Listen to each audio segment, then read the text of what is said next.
Hello friends, எல்லோருக்கும் வணக்கம். Welcome to young investor channel. Actually market updates பார்த்தீங்கன்னா கண்டினியூஸாக டிஸ்கஸ் பண்ணிட்டு இருக்கிறோம். சண்டே எபிசோடில் சில இம்பார்ட்டன்ட் அப்டேட்ஸ் எல்லாமே டிஸ்கஸ் பண்ணுவோம். So global updates, market investment அதெல்லாமே டிஸ்கஸ் பண்ணுவோம். ஸோ ஃபஸ்ட்டு பார்க்கும்போது ஒரு அப்டேட் வந்திருக்கு. ஆக்சுவலி நான் நேற்று அப்டேட் பண்ணும்போது ஈரானோட நியூக்ளியர் பவர் பிளான்ட் மேலே அமெரிக்கா இஸ்ரேல் பார்த்தீங்கன்னா அட்டாக் பண்ணியிருந்தாங்க. பட் அதை வந்து சேஃபாட்டு அவங்க அதை எந்தவித பாதிப்பும் இல்லாமல் பார்த்தீங்கன்னா சேஃப்கார்ட் பண்ணியிருந்தாங்க. ஈரான் பெருசாக எந்த அஃபெக்டும் ஆகலை. அந்த அட்டாக்ல எதுவுமே அஃபெக்ட் ஆகலை. அந்த நியூக்ளியர் பவர் பிளான்ட்டில் கழிவு அந்த கசிவு வந்து பார்த்தீங்கன்னா எதுவுமே ஆகலை அப்படின்னு சொல்லி சேஃப்கார்ட் பண்ணியிருந்தாங்க. இப்போது என்ன சொல்கிறாங்க அமெரிக்கா அப்படின்னா, நீங்கள் வந்து ஸ்ட்ரைட் ஆஃப் ஃபார்மஸ் ரூட்டை ஓப்பன் பண்ணல அப்படின்னா நாங்கள் வந்து உங்களோட நியூக்ளியர் பவர் பிளான்ட்டை டெஸ்ட்ராய் பண்ணுவோம் அப்படின்னு சொல்லி ஈரானுக்கு வந்து பார்த்தீங்கன்னா ஒரு மறைமுக மிரட்டல் வந்து ட்ரம்ப் கொடுத்துருக்காங்க. அதாவது open the strait of Hormuz route, otherwise we will destroyed your nuclear power plant அப்படின்னு சொல்லியிருக்கிறாங்க. அது மட்டும் இல்லாமல் இன்னொரு அப்டேட்டும் பார்த்தேன். ஃபஸ்ட்டு ட்ரம்ப் என்ன சொன்னார், அந்த ஸ்ட்ரைட் ஆஃப் ஃபார்மஸ் ரூட்டுக்கு வந்து எல்லாரும் உங்களோட போர் கப்பலில் அனுப்புங்க, அப்போ தான் உங்களோட குட்ஸு ஏற்றிட்டு வர கப்பலை வந்து சேஃப்கார்ட் நம்ம பண்ண முடியும்னு சொன்னாங்க. இப்போ ட்ரம்ப் வந்து பார்த்தீங்கன்னா அதில் வந்து ஒரு பல்ட்டி அடிக்கிறாரு. அடித்து எப்படி சொல்கிறாரு அப்படின்னா, ஸ்ட்ரைட் ஆஃப் ஃபார்மஸ் ரூட்டுக்கு இஷ்டம் இருந்தால் நீங்கள் உங்களோட கப்பலை வந்து சேஃப்கார்ட் பண்ணிக்கோங்க, அதாவது நீங்களே அந்த ஸ்ட்ரைட் ஆஃப் ஃபார்மஸ் ரூட்டில் வரும்போது போலீஸாக இருந்துக்கோங்க அப்படின்னு சொல்லி அவர் சொல்கிறாரு. பட் ஈரான் கொடுத்த அப்டேட் படி ஈரான் வந்து இந்தியா, நெக்ஸ்ட்டு சைனா, பாகிஸ்தான் இந்த மாதிரி கண்ட்ரிஸ்க்கு எல்லாமே ஸ்ட்ரைட் ஆஃப் ஃபார்மஸ் ரூட்டை யூஸ் பண்ணிக்கலான்னு சொல்லியிருக்கிறாங்க.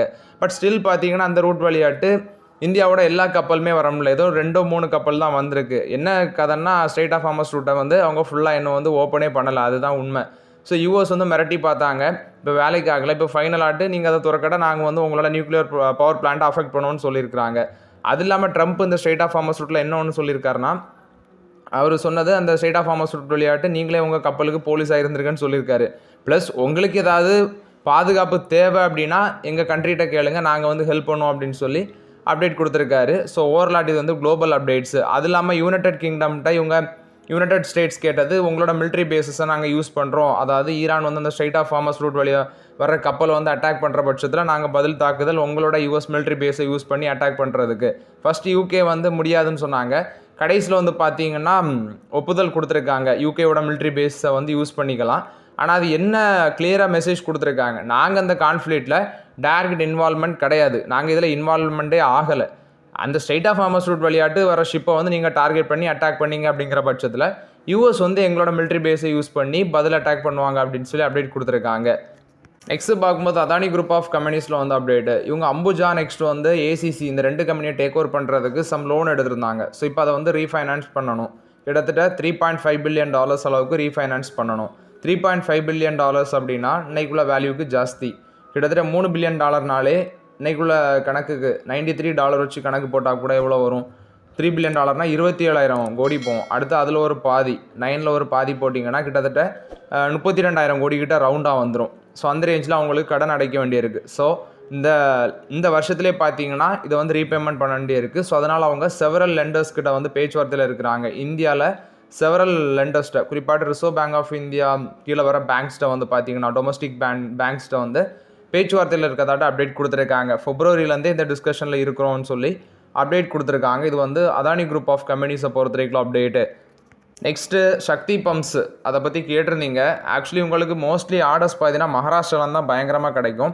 பட் இப்போ ரீசெண்ட்லி உங்களுக்கு சில ஆர்டர்ஸ் எல்லாமே கிடச்சிருந்துச்சு. அது இல்லாமல் அந்த ஜல் ஜீவன் மிஷனில் வந்து ஃபண்டு வந்து அலாட்மெண்ட் பண்ணதும் இவங்களுக்கு ஒரு பாசிட்டிவ் அப்டேட்டாக இருக்குது. மோஸ்ட்லி ஹைட்ரோ பம்ப்ஸ் ஆர்டர் இவங்களுக்கு நிறைய கிடைக்கும். ஸோ இந்த ஷேர் ப்ரைஸ் 499 இருக்குது, 18 times P-ல இருக்குது. கிட்டத்தட்ட 52 வீக் லோவில் வந்து ஒரு 30 ரூபா தான் அதிகமாக ட்ரேட் ஆகுது. 460 39 ரூபா அதிகமாக ட்ரேட் ஆகுது. பட் இதில் இப்போ கை வைக்கலாமா அப்படின்னா வைக்கலாம்ங்கிறது என்னோட ஒப்பீனியன். பட் ஷார்ட் டைமில் மேபி ஒரு வொலட்டாலிட்டி இருக்கும். ஷார்ட் டைமில் வந்து பார்த்தீங்கன்னா ஒரு டவுன் டர்ன் போக வாய்ப்புகள் இருக்குது. ஸோ அதை பார்த்து யூஸ் பண்ணிக்குவாங்க. ஏன்னா இதோட லாஸ்ட் 5 years ஏஜிஆர் க்ரோத் எடுத்து பார்க்கும்போது 98.8% இருக்குது. ரிட்டர்ன் ஆன் ஈக்விட்டி 29.4% இருக்குது லாஸ்ட் 3 yearsல. ஸோ இதெல்லாமே பார்க்கும்போது கொஞ்சம் பெட்டராக இருக்குது. பட் ப்ரொமோட்டர் ஹோல்டிங் லாஸ்ட் 3 yearsல ஒரு 5% குறைஞ்சிருக்கு.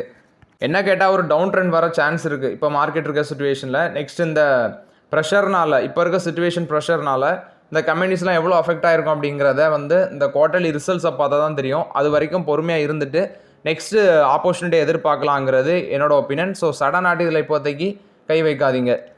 நெக்ஸ்ட்டு பார்த்தீங்கன்னா ராயல் சேலஞ்சர்ஸ் பெங்களூரு, இது வந்து சேலுக்கு இருக்குது. இந்த ஃப்ரான்ச்சைஸை வந்து யார் வாங்க போகிறாங்க அப்படிங்கிறது ஒரு கொஸ்டின் மார்க்காக இருக்குது.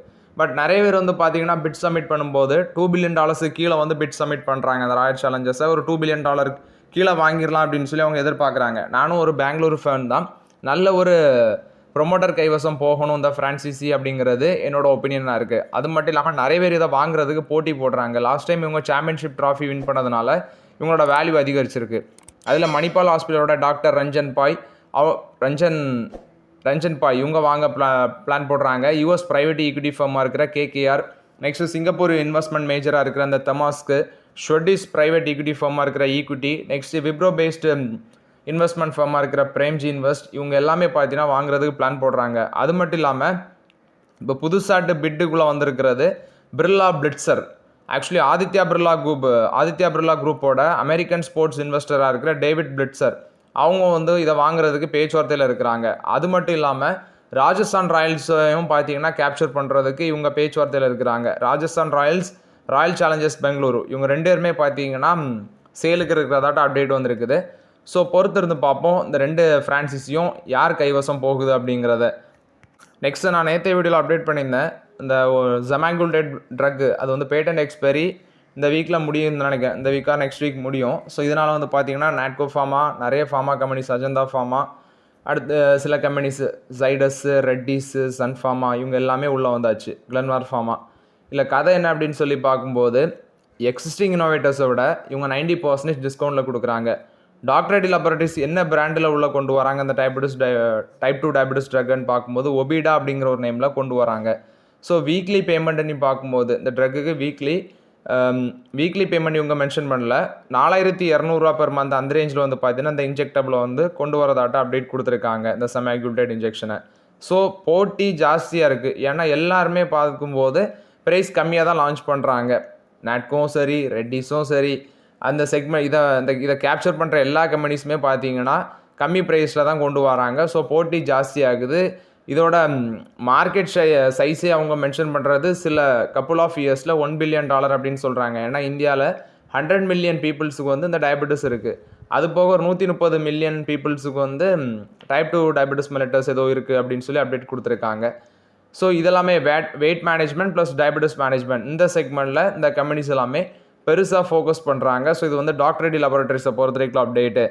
நெக்ஸ்ட் ராஜஸ்தான் ராயல்ஸும் சேலுக்கு இருக்குது அப்படின்னு சொல்லி சொன்னேன். யூஎஸ் பேஸ்டு சீரியல் என்டர்ப்ரனராக இருக்கிற கேல் சொமனி இவங்களும் பார்த்தீங்கன்னா ஃப்ரண்ட் ரன்னராக இருக்கிறாங்க ராஜஸ்தான் ராயல்ஸில் மெஜாரிட்டி ஆஃப் த ஸ்டேக் வந்து டேக் ஓவர் பண்ணுறதுக்கு.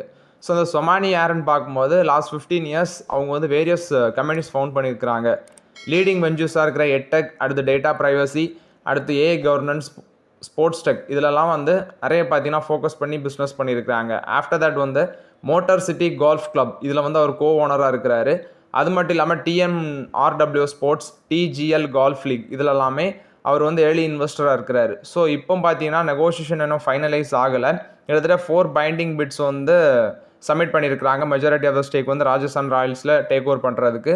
ரேஸில் இப்போ ராஜஸ்தான் ராயல்ஸை பை பண்ண இருக்கிறது கேல் சொமோனி அவங்க வந்து பை பண்ண ரெடியாக இருக்கிறதாட்ட அப்டேட் கொடுத்துருக்காங்க. நெக்ஸ்ட் இந்த ஈரான் வார் ப்ரெஷர்னால சவுதியோட அஃபிஷியல்ஸ் வந்து ப்ரெடிக்ட் பண்ணுறது லேட் ஏப்ரலில் ஆயிலோட ப்ரைஸ் $180 வரைக்கும் போகும் அப்படின்னு சொல்லி அப்டேட் கொடுத்துருக்காங்க சவுதி அஃபிஷியல்ஸ். அதாவது பெர் பேரலுக்கு ஆயிலோட ப்ரைஸ் வந்து $180 ரீச் பண்ணும் அப்படின்னு சொல்லி அப்டேட் கொடுத்துருக்காங்க. ஆஃப்டர் தட் எலன் மஸ்க்கு சம்மந்தமான ஒரு அப்டேட் வந்திருக்குது. இவர் வந்து அந்த ட்விட்டரை வாங்குறதுக்கு முன்னாடி ட்விட்டரை பற்றி பார்த்தீங்கன்னா ஏதோ சோஷியல் மீடியாவில் மிஸ்லீட் பண்ணதுனால அவங்களுக்கு டேமேஜஸ் ஏற்படுத்தியிருக்கிறதாட்டு அப்டேட்டு. ஸோ அது வந்து பார்த்தீங்கன்னா யூஎஸில் ஒரு கோர்ட்டில் அது கேஸ் ரன் பண்ணியிருக்கிறாங்க. செகண்ட் அதை அவர் பை பண்ணதுக்கப்புறம் பார்த்தீங்கன்னா நேமை மாற்றினார். $44 பில்லியன் இந்த ட்விட்டரை வந்து அவர் வாங்கினார். பப்ளிக்கில் பார்த்தீங்கன்னா இவர் போட்ட சோஷியல் மீடியா போஸ்ட்னால அது ஏதோ டேமேஜ் ஆகி ஷேரோட ப்ரைஸ் இறங்கி இருக்குது. ஸோ இதனால் வந்து பார்த்தீங்கன்னா அவர் மேபி அந்த டீலை வந்து கம்மி ப்ரைஸில் வாங்கியிருக்கிறதாட்டு ஒரு அப்டேட்டும் இருக்குது. ஸோ செக்யூரிட்டி ரூல்ஸை வந்து இவர் வைலேட் பண்ணியிருக்கிறதாட்டு இன்வெஸ்டர்ஸ் வந்து பார்த்தீங்கன்னா ஷேரை வந்து லோவஸ்ட் ப்ரைஸில் செல் பண்ண வேண்டிய நிலைமை வந்ததுனால கேஸ் போயிருக்குது. ஸோ இதனால எலன் மஸ்க் வந்து பார்த்தீங்கன்னா அந்த கேஸில் $2.6 பில்லியன் அளவுக்கு டேமேஜஸ்க்கு வேண்டி பே பண்ண வேண்டி இருக்கும் அப்படின்னு சொல்லி அப்டேட் வந்திருக்குது. பொறுத்திருந்து பார்க்கலாம் என்ன நடக்குதுன்னு. ஸோ நான் ஏன் வந்து உங்களை மார்க்கெட்டில் ரொம்பவே கேர்ஃபுல்லாக இருங்க அப்படின்னு சொல்கிறதுக்கு வேரியஸ் ரீசன்ஸ் இருக்குது. ஃபஸ்ட்டு எஃப்ஐஎஸோட அவுட்ஃப்ளோ மார்ச்சில் வந்து பார்த்தீங்கன்னா 52,000 கோடி சம்திங் இருந்துச்சுன்னு நினைக்கிறேன் ஃபர்ஸ்ட் ஆஃப் மார்ச்சில். இப்போ இன்றைக்கி நான் எடுத்து பார்க்கும்போது கூகுளில் பார்த்தேன் ஸோ ஃபாரின் போர்ட்ஃபோலியோ இன்வெஸ்டர்ஸ் பார்த்தீங்கன்னா கிட்டத்தட்ட $10.5 பில்லியன் அளவுக்கு அஸ் ஆஃப் March 21, அதாவது இந்த மார்ச்சில் மட்டும் 88,180 கோடி வந்து சேல் பண்ணியிருக்கிறாங்க FPIs. அந்த அளவுக்கு அவுட்ஃப்ளோ நடந்திருக்கு. இந்த மார்ச்சில் நடந்தது பார்த்தீங்கன்னா இதே October 2024 நடந்ததை விட ஹையஸ்ட் அவுட்ஃப்ளோ அப்படின்னு சொல்லி அப்டேட் கொடுத்துருக்காங்க. 88,180 கோடி அஸ் ஆஃப் March 21. இந்த 20 நாளில் வந்து பார்த்தீங்கன்னா FIS வந்து வெளியெடுத்திருக்காங்க. அவுட்ஃப்ளோ நம்ம மார்க்கெட்டில் கண்டினியூவாக நடந்துட்டு இருக்குது. மியூச்சுவல் ஃபண்ட் தான் வாங்குறாங்க, நம்மளோட ரீட்டைல் இன்வெஸ்டர்ஸும் வாங்குறாங்க. ஸோ இது வந்து ஹையஸ்ட் மந்த்லி அவுட்ஃப்ளோன்னு சொல்லியிருக்கிறாங்க. மார்க்கெட்டில் கொஞ்சம் கேர்ஃபுல்லாக இருக்கிறது ரொம்பவே பெட்டர். ரேமண்ட் குரூப்போட சேர்மன் அண்ட் மேனேஜிங் டைரக்டர் இவர் பெருசாட்டு பார்த்தீங்கன்னா ஸ்போர்ட்ஸ்லேயும் வந்து கொஞ்சம் ஈடுபாடு உள்ளவர். நெக்ஸ்ட் இவர் வந்து நிறைய கார்ஸ் எல்லாமே வாங்குவார். குறிப்பாட்டு லம்போர்கினி அது மாதிரி கார் எல்லாமே அவரே ஓனாட்டு வாங்குவார். நெக்ஸ்ட்டு ஓனாட்டு பார்த்தீங்கன்னா அது பக்கத்தில் நின்று ஃபோட்டோ போடுறது, அவரே ஓனாட்டு வாஷ் பண்ணுறது, இது மாதிரி ஆக்டிவிட்டீஸ்லாம் ரொம்பவே இன்ட்ரெஸ்ட் உள்ளவர். ஸோ இப்போ ரீசெண்ட்லி நடந்த ஸ்பீட் போட் அந்த இதில் வந்து பார்த்தீங்கன்னா மால்தீவ்ஸில் அவர் பார்ட்டிசிபேட் பண்ணியிருப்பார் போல், இல்லை இவர் ஸ்பீட் போட் வந்து ஓட்டியிருப்பார் போல். அதில் வந்து பார்த்தீங்கன்னா இவருக்கு ஆக்சிடெண்ட் ஆகிருக்கு, நிறைய இன்ஜுரிஸ் ஆயிருக்குன்னு சொல்லியிருக்கிறாங்க. மும்பையில் வந்து ட்ரீட்மெண்ட் எடுத்து ரிகவர் ஆகிறதாட்டு சொல்லியிருக்கிறாங்க. இது வந்து ரேமண்ட் குரூப்பை பொறுத்த வரைக்கும் update. Angel One actually $1.75 dividend announcement பண்ணியிருக்கிறாங்க. Record date March 27. இந்த ஷேர் இப்போ ஆப்பர்ச்சுனிட்டி ஜோனில் இருக்கா அப்படின்னா இப்போதை வெயிட் பண்ணுங்கள் இந்த ஷேரில் எல்லாமே. ஏன்னா கேபிட்டல் மார்க்கெட் செக்மெண்ட்டே கொஞ்சம் ரிஸ்கில் இருக்குது. இந்த ஃபியூச்சர்ஸ் அண்ட் ஆப்ஷன் ட்ரேடிங்கில் வந்து பயங்கரமாக கடிவாளம் போட்டுட்ருக்காங்க கவர்மெண்ட்டு. இதனால் இந்த மாதிரி கம்பெனிஸுக்கு எல்லாமே ரெவன்யூ அடிவாங்க பயங்கரமாக சான்ஸ் இருக்குது. அல்கம் லேபார்ட்டரிஸில் வந்து update Daman manufacturing facility EU GMP certificate அவங்களுக்கு கிடச்சிருக்குது. இது வந்து பார்த்தீங்கன்னா அவங்களோட மால்டா மெடிசின் அத்தாரிட்டி அவங்கள்ட்ட வந்து கிடச்சிருக்குன்னு சொல்லியிருக்கிறாங்க. ஸோ இது வந்து 3 இயர்ஸுக்கு வேலிடாக இருக்கும். இன்ஸ்பெக்ஷன் டேட் பார்க்கும்போது December 9 சொல்லியிருக்கிறாங்க. இது வந்து அல்கம் லேபார்ட்டரிஸை பொறுத்த வரைக்கும் அப்டேட்டு.